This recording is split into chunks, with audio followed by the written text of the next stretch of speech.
In the Ballad of Buster Scruggs, there are a couple of scenes with Indian war parties, and in these scenes they are depicted as chaotic, dangerous, and above all else, scary.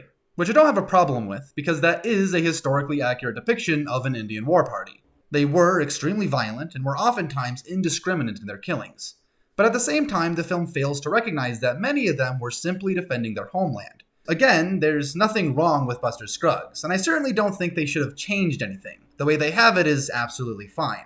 But as I was contemplating this quandary, I had the idea for a story. One that centered around an interconnected web of morally gray characters on the American frontier, many of whom would fall victim to a wandering war party. Some of these characters would be unquestionably deserving of their fate, and others were undeniably innocent. But most of them were somewhere in the middle, and it was up to the audience to decide where they drew that line.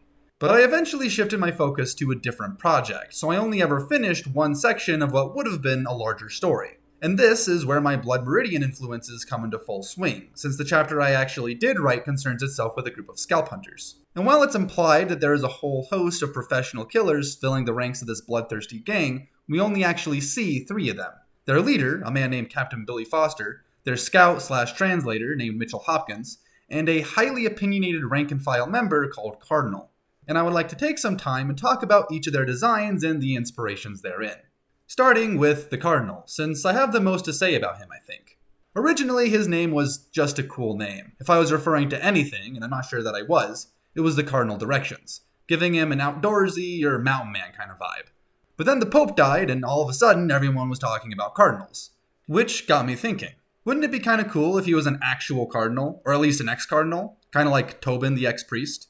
Now, this backstory has no bearing on the plot, nor on the cardinal's character. In fact, he's kind of the exact opposite of Tobin, since he is by far the most indifferently cruel of the 3 scalp hunters we meet.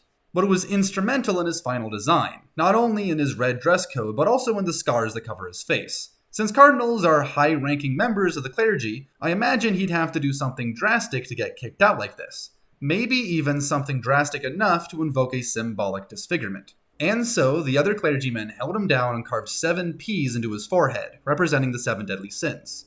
As for what he did exactly, I don't really know, but he certainly displays his fair share of wrath, greed, and gluttony through his current profession of headhunter, and the syphilis scars across his face suggest more than a little bit of lust. Next we have Mitchell, who is undoubtedly the most apparent parallel with Blood Meridian, since he is a native member of an Indian killing gang, much like the Delaware Scouts in the novel.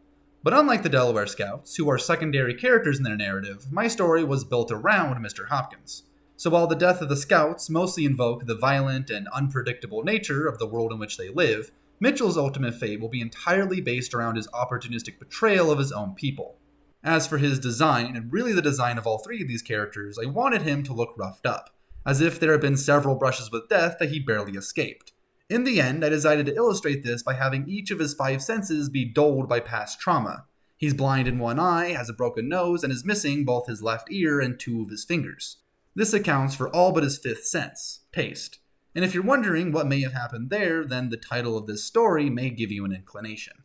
Lastly, we have the Captain, whose design is a little simpler. His costume was based off of the Marshal in Django Unchained, and his scars were inspired by the Mayor in Chaos Walking. But then there's the matter of his arsenal, the rifle and twin revolvers seen in his character portrait, both of which were taken from Mr. Arthur in the Ballad of Buster Scruggs.